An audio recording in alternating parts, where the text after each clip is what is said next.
We are glad you could join us. This is Habari Africa, welcoming you to a conversation over the inauguration of Joe Biden.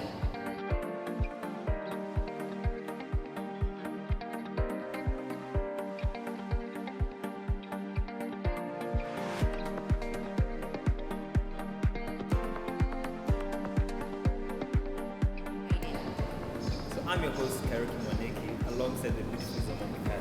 So, Emmanuel, Yes. what's unique about this inauguration? I believe what's unique is the pandemic.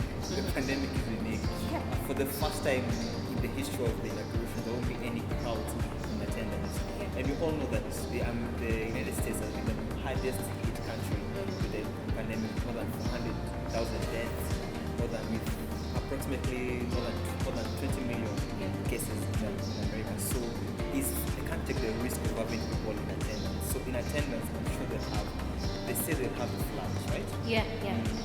Field of flags, Field of actually. flags, And when you yes. say field of flags, the inauguration Yes. will be happening on the west side of the Capitol, and it is actually facing out the field of flags. So here we're mentioning 119,500 flags, and then they are illuminated by 56 pillars, and of which the 50 of them represent the 50 states of US, and then the 6 are the territories that make up the United States. So But the beautiful part about it is that it's virtual. I think that's yeah, it's virtual. It's virtual, yes. Actually, it's giving people to celebrate and be part of it Yes. from their homes and from everywhere, from the places they will Performances be. from like various people, from J-Lo to Lady Gaga. So I'm pretty sure it will be an amazing event. It will be, people will be taking the ceremony and all that. Yeah, that it's okay. What is Biden inheriting from Trump? So problems. Really? Because America has been left the most divisive that's ever been in its history. We remember in January 6th, Yeah, the yeah. Capitol riots, right? And what Trump has left a legacy that left America more divided more than ever. So we have the race wars, right? The race divide, and have the socioeconomic divide. Yeah. The financial implications of the pandemic has left the economy of America at an all-time low, right? And there's a big distrust Yeah. between the race, the colors and the disenfranchised people in America. And not only that, not only in America, but Yeah, also sure. diplomatically outside. Trump was not the most diplomatic person ever, Yeah.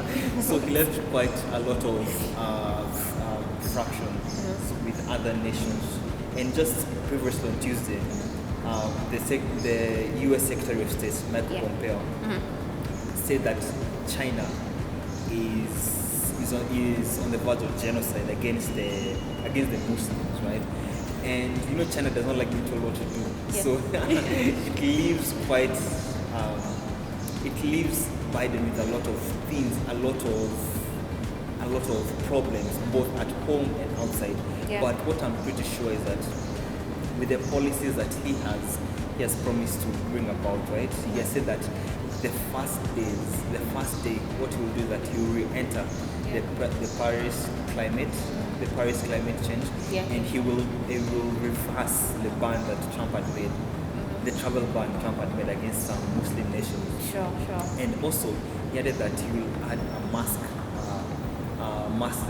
directive where everybody will have to wear a mask, which I believe will be crucial in trying to beat the pandemic in America. So, in a way, he will try to balance it out between home and outside. But what will be better? I'm so sure what will be in his mind right now in the first 100 days Yeah. is to sort out the problems at home first before dealing with outside. Yeah, before we come actually to our next Yes. question about the Yes. impact, because I'm looking at the riots that Yes. have been happening, and then Trump going loud and saying he's here. Actually, the theme of the inauguration is America United. Yes. So he comes Yes. and says he refused to concede to the defeat from the polls. Yeah. So he comes and says we are here to do what we came to do. Yes. Like he's there, so Yes. that is one of the reasons the streets won't be that safe, and that's why the security again has been heightened, around We Capitol. even have the US Army manning the area because the level of domestic terrorism Yeah. right now. Right it's at now. an all-time high. Yes, so, but they have to inaugurate the president. There Yeah. has to be a president. So, Sure. so I'm pretty sure that now the security measures are beefed up, and I'm sure everything will be smooth. Yeah. Yes. Yeah. Sure. So now we come back now to the question. Yes. What does this? I mean, the significance of this to Africa. Yeah. Of Biden. Of Yeah. Biden. As earlier stated, is that Biden means the first 100 days, right? Yeah, the is the first most 100 crucial days. Is that Sure. he has to deal with his own problems, because he has a lot of problems in America. But of course, as Africans, we have to look. United States, it's a key area. Yeah. And what Trump did was that Trump did not regard Africa as highly, as he even called us the shit of countries, right? So what Biden has to do, and what Biden has to know right now, is that Africa is a force to reckon with. You have to, because even just, we're not just saying for the sake of saying. There's statistics on ground to prove otherwise. Even in the regional blocks, in the WTO, right? In the WTO, we have 44 voting blocks. In the United Nations, we have 54 voting blocks. So that means that Africa as a nation have the power and the capacity as a continent. as a continent. Yeah. So what Biden should do is that Biden should not. You should look at Africa as African nation as the peers, and you should not just disregard us as small countries. You should actually regard us as force to reckon with, right? What I'm sure is that when it comes to trading, right? Just recently, actually, Kenya had a special relationship with Trump. If you don't know that, because actually our president Uhuru Kenyatta is the only sitting president, he's the only African president to visit the White House 2 times. Yes, and 2019 we signed a free trade agreement with America. So actually, what Kenyan is in a little bit of jitters, because it's pretty sure that the free trade arrangement will be scrapped off in favor of the African Continental Free Trade Agreement. Yeah. Well, I'm sure the Biden administration will want to deal with Africa as a whole, not just one nation as a whole. So that's why they will lean towards the African Continental Free Trade Agreement, which was signed in January of this year. So which will help the nation, it will help the continent, because there will be free, there will be no borders in terms of trade. Yeah. So it will help the continent. And additionally, Biden is pro-democracy. And in Africa, just in our neighbor Uganda, democracy is not like the highest of things. It's not the highest of the agendas. So it will be good to see how the Biden administration will hold the democratic presidents, the non-democratic president, accountable for their actions, right? Which will be key, because it will be able to just stop some of these things that we're seeing all over the continent. Because let's just use the case of Uganda, right? Okay, he won the election, right? But now Bobby Wine is in house arrest. Yes.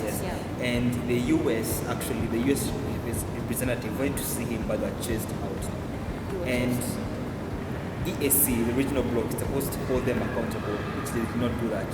So a bigger power like America will be able to effectively hold such nations accountable. And finally, in the World Trade Organization, Trump vetoed against the nomination of Ngozi Okonjo as the head of WTO. If Biden comes in and approves of a nomination and she becomes the head of the WTO, it will be good to have an African as head of WTO, because the world now, the development will be a little bit focused on the global south, which that means in Africa. So it will be actually fun to see how they'll see. And additionally, we fun to see how, because Biden's administration, they're pro-LGBTQ, and we Africans are not the most pro-LGBTQ people, so it will be quite funny to see how they will deal with that. So I'm quite excited to see what his presidency will mean for the continent. The continent. Yes. Actually, I'm picking it from a later one. Yes. You know, given that Yes. I was just going through, and then it popped up that many women in politics, you know, Yes. women politicians Yes. around them, they're supporting the pals. Then I remembered since Tuesday, pals and tracks have been trending. Oh, wow. For the simple reason, just popped up. I'll just get to update that. Sure. When Harris accepted the Democratic vice presidential nominations, he had a strand of South Sea pearls around her neck, and she's worn her in several special occasions, including her graduation photos at Howard University, and also the swearing in as the US Senator. So I'm just looking at the light things that are happening, you know, prior and also after, and people are really excited and supportive of whatever move that is happening. So I guess we get to wind it up at that. Thank you so much for joining us. Thank you so much for being part of Habari Africa. Keep your comments coming at our Youth Times Africa YouTube page comment section, and also our social media platforms. You are part of us, we are part of you. We are on Twitter at Youth Times Africa, and on Instagram at Youth Times Africa, and of course on YouTube. Subscribe. Thank you. See you next.